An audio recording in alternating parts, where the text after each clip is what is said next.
तराईअ जा कमारिया अबड़ा चीफ सरदार मीर मोहम्मद ख़ान खां हिम्मत अली ख़ान कमारियो अबड़ो ताईं। अबड़ो वॾो वॾो सुवड़ो समो सूंह सभिनि, तंहिं दर सभु अचनि कंधु न कढे कच्छ धणी।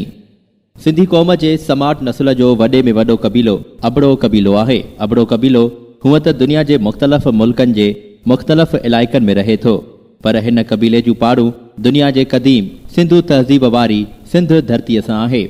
जाम समूजी औलाद मां अबड़ो नाले वारा केतिरा ई जाम पैदा थिया आहिनि, पर लाखे गोड़ारे जी औलाद मां जाड़े जे समय रते रायधण जे चइनि पुटनि ओठाजी, ॾेड़ोजी, गजण ऐं होथीअ मां बड़ा कच्छ जे हुक्मरान गजण जे पोटे जाम अबड़ो अरबंग जो किरदारु ऐं ॻाल्हि ई निराली आहे। ही शाह अब्दुल लतीफ़ भिटाईअ जे सुर बिलावल जो हीरो आहे, जंहिं लाइ शाह अब्दुल लतीफ़ भिटाईअ फरमायो आहे त सुरनिन जे सुख लाइ साम खई सरदार, जे आयूं अबड़े आधार से सुंग न ॾींदियूं सूमरियूं। जी हा, ही उहो ई अबड़ो अरबंगो आहे जंहिंजी गैरतमंदीअ जो किरदारु दोदो चनेसर जे लोक दास्तान में वाखाणियो वेंदो आहे। ही उहो जाम अबड़ो अबड़ाणी कच्छ धणी आहे जंहिं पाड़े जी लॼ रखंदे सूमरनि जे नंगनि औरतुनि खे साम ॾिनी ऐं सामनि मथां सिर ॾेई सिंध जी गैरतमंदीअ वारी तारीख़ ते पंहिंजी रत जी मुहर हणी लाज़वाल बणाए छॾियो। असांजे पाड़ेसरी मुल्क भारत जे गुजरात सूबे जे कच्छ ज़िले जा 14 तालका आहिनि, जिन मां तालको अबड़ा सेव उन्हीअ वीर दिलेर अबड़े अबड़ाणे जाम अबड़े जी राजधानी बड़ा कच्छ जे नाले सां मशहूरु आहे। उन्हीअ बड़ा कच्छ या कच्छ जे वॾसर भाङे में हाणोके कोट लखपत वारे इलाइक़े में संदसि मर्कज़ हो, जंहिंखे कुंडकुला नाले सां सॾियो वेंदो आहे। दोदो चनेसर जे लोक दास्तान बाबति मिलियल लोक शाइरीअ में कुंडकुला जो ज़िक्र हिन तरह मिले थो। अबड़ाणे अबड़ो सुॼे कुंडकुला ॾे मुंहुं मुहंद में समो सन मंझां, हुनीअ जे अॻियां बीही सघे को न को। जाम अबड़े अड़बंग जी औलाद मां कुंडकुला खां हाणोकी सिंध में आयल संदसि ख़ासि ख़ानदान आहे तराईअ जा कमारिया अबड़ा चीफ सरदार। अहिड़ो ज़िक्र असांखे अंग्रेज़ दौर में शाया थियल किताब नाले alphabetical catalogue of the contents of the pre mutiny records of the commissioner in Sindh 1857 हिन किताब जे सुफ़े नंबर 404 ते शिकारपुर एंड इट्स डिपेंडेंसीज़ कुझु हिन तरह लिखियल आहे। The Abraz a Sindhi tribe under their head Ali Mardan Abdo. The Abdas came from Bhuj in the reign of Alauddin, emperor of the Delhi. Their ancestors sat at Kundkula in Bhuj. याने अबड़ा अली मर्दान जे chief सरदारीअ हेठि हिकु सिंधी कबीलो आहे। अबड़ा अलाउद्दीन खिलजी दिल्लीअ जे शहनशाह जे दौर में भुज खां आया, जिते संदन अबा ॾाॾा कुंडकुला भुज में रहंदा हुआ। मथे बयान मां साबित थिए थो त अबड़ा कबीले जो चीफ सरदार अली मर्दान अबड़ो कुंडकुला भुज जे अबड़नि जी औलाद मां आहे, जिन सूमरिन खे साम ॾेई पंहिंजा सिर कुर्बान कया हुआ। अबड़ा कबीले जो इहो चीफ सरदार अली मर्दान अबड़ो किथे रहंदो हुयो? इन्हीअ सवाल जो जवाब लेफ्टिनेंट कर्नल आउट्रम जे किताब conquest of Sindh a commentary year 1844 जे वॉल्यूम नंबर 1 सुफ़े नंबर 198 ते मौजूद मिले थो। ही किताब गूगल बुक्स ऐं इंटरनेट आर्काइव ऐं दुनिया जे हर रिसर्च लाइब्रेरीअ में मौजूदु आहे। कर्नल आउट्रम हिकु जासूस जी रिपोर्ट जो हवालो ॾींदे लिखियो आहे त the chief of the Abras Ali Mardan residing at Tarai 11 kos west of Sukkur whose territory extend to Larkana has been solicited to join the faction. If he should join it, Ali Mardan could take 5,000 men with him. हिन बयान मां साबित थिए थो त अबड़नि जो chief Sardar Ali Mardan Sukkur खां 22 कोह ओलह तरफ़ तराईअ में रहंदो हुयो, जंहिंजी ज़मींदारी लाड़काने ताईं हुई। 1855 ईस्वीअ में बॉम्बे एजुकेशन सोसाइटी पारां शाया थियल तारीख़ जे किताब memoirs of the Shikarpur the Syeds of Rohri and Bukkur the Khairpur state में सुफ़े नंबर 664 ते list of the and brief information in regard to all chiefs and persons of importance and residing within the Karachi, Hyderabad and Shikarpur Collectorates submitted to government on the 31st December 1847 में 690 सुफ़े ते Shikarpur collectorate जे सरदारनि ऐं बाअसरनि माण्हुनि जो ज़िक्र शामिल आहे। हिन report में सभ खां पहिरीं अबड़नि जे चीफ सरदार अली मर्दान खान अबड़े जो ज़िक्र कयल आहे। ख़ैस हेड ऑफ दी आल दी अबराज़ याने समूरनि अबड़नि जो चीफ सरदार लिखियो वियो आहे।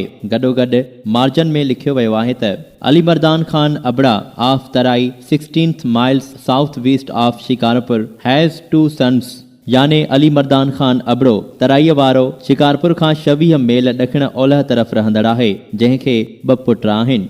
तारीख़ जो ही इंतहाई मुस्तनद किताब बि गूगल बुक्स, इंटरनेट आर्काइव्स वग़ैरह ऐं दुनिया जे रिसर्च लाइब्रेरियुनि में रखियल आहे।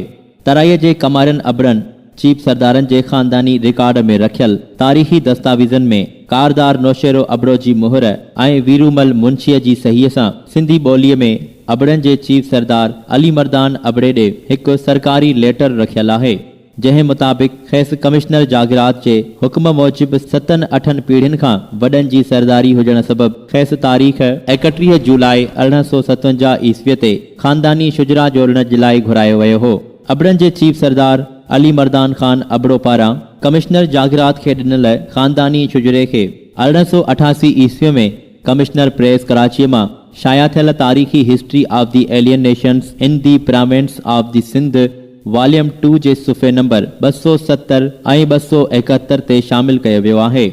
ज़िक्र हेठि आयल तारीख़ सिंध सूबे में जागीरनि जी तारीख़ में तराईअ जे अबड़नि चीफ सरदारनि जे मीर मोहम्मद खान अबड़ो खां अली मर्दान खान अबड़ो ताईं 8 पीढ़ियुनि जो ख़ानदानी शुजरो ॾिनो वियो आहे, जंहिं मुताबिक़ सिंधु दरियाह मां पहिरियों वॾो वाह खोटाए चांडका परगणे जूं लखें एकड़ ज़मीनूं आबाद कंदड़ अबड़नि जे चीफ सरदार मीर मोहम्मद खान अबड़े ऐं मियां शाहल मोहम्मद कल्होड़े खे सांघी अबड़नि ऐं पोटे जलाल खान अबड़े सां गॾिजी फतेहपुर वटि मात ॾींदड़ जाम मोहम्मद सिद्दीक़ अबड़ो 2 भाइर हुआ, जेकी चांडका परगणे में 3 तपनि बकापुर, फतेहपुर ऐं खानवाह जा मालिक हुआ।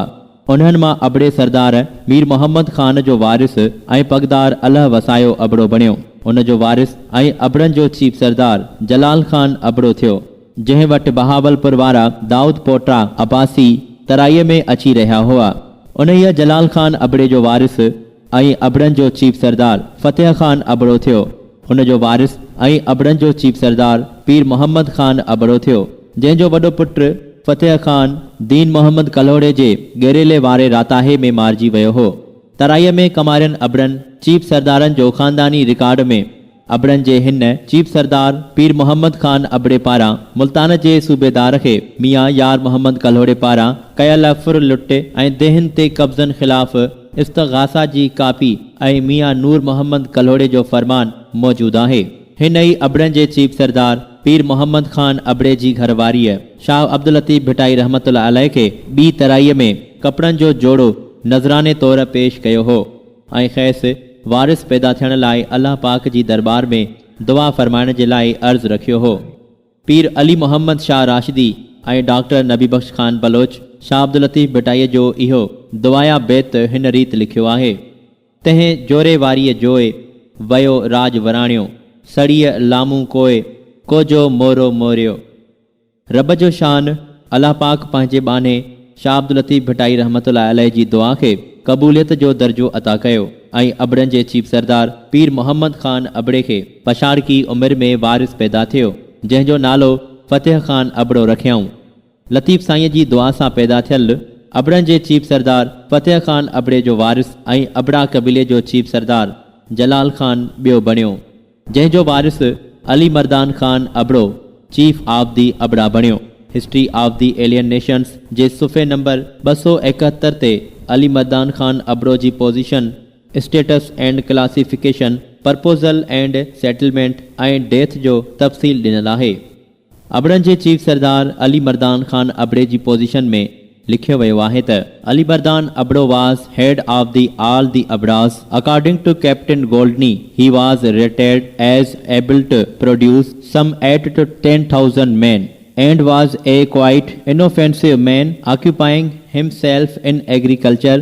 He dug a canal about 22 miles long in 1844-45 यानी अबड़नि जो चीफ सरदार अली मर्दान अबड़ो कैप्टन गोल्डनीअ मुताबिक़ 8,000 खां 10,000 माण्हुनि जी कुवत रखंदड़ सरदार हुयो। ख़ामोश ऐं बेज़रर माण्हू हुयो।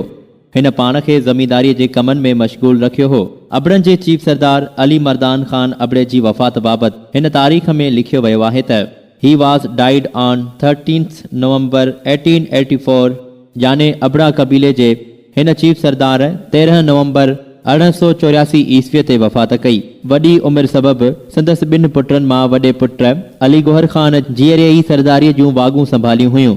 संदसि हयातीअ में ई ॿई पुट फ़ौत थी चुका हुया, जंहिं सबबि हिन पंहिंजी हयातीअ में ई ज़मीननि ऐं ॿिनि जागीरनि आचर सधायो जागीर ऐं कोरेजा या सांगी जागीर जी वारसी पंहिंजे पोटे अली हैदर ख़ान वलद अली गौहर ख़ान अबड़ो जे नाले करे छॾियूं हुयूं।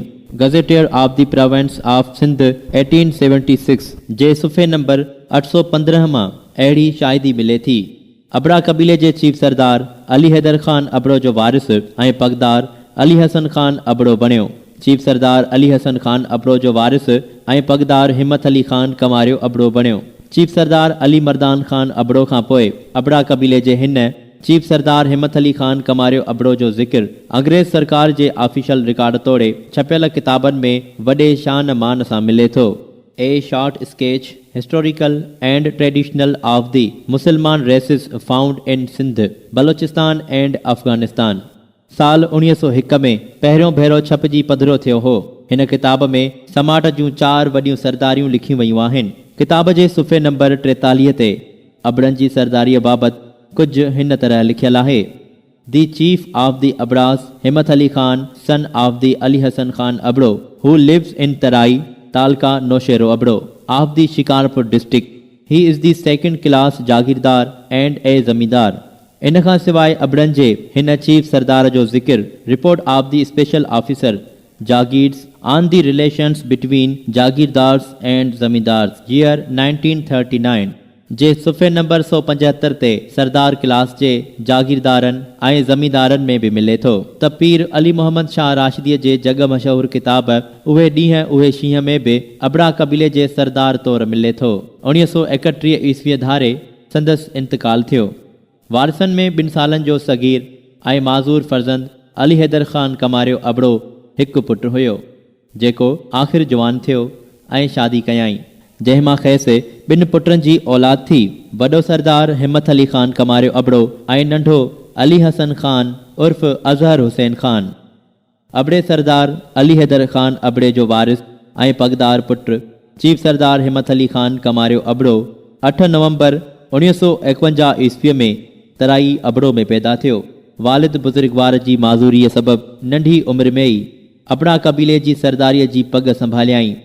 अलहड़ जवानीअ में शादी कयाई, जंहिं मां ज़ुल्फ़कार अली ख़ान, नजफ़ अली ख़ान, अमीर अली ख़ान 3 पुटनि जी औलाद थी।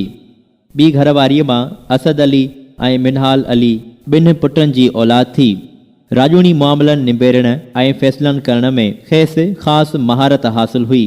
खेसि सिंध बलोचिस्तान ऐं पंजाब सूबनि में थींदड़ राजूनी फ़ैसिलनि में ख़ुसूसी तरह अमीन जी हैसियत में विहारियो वेंदो हो।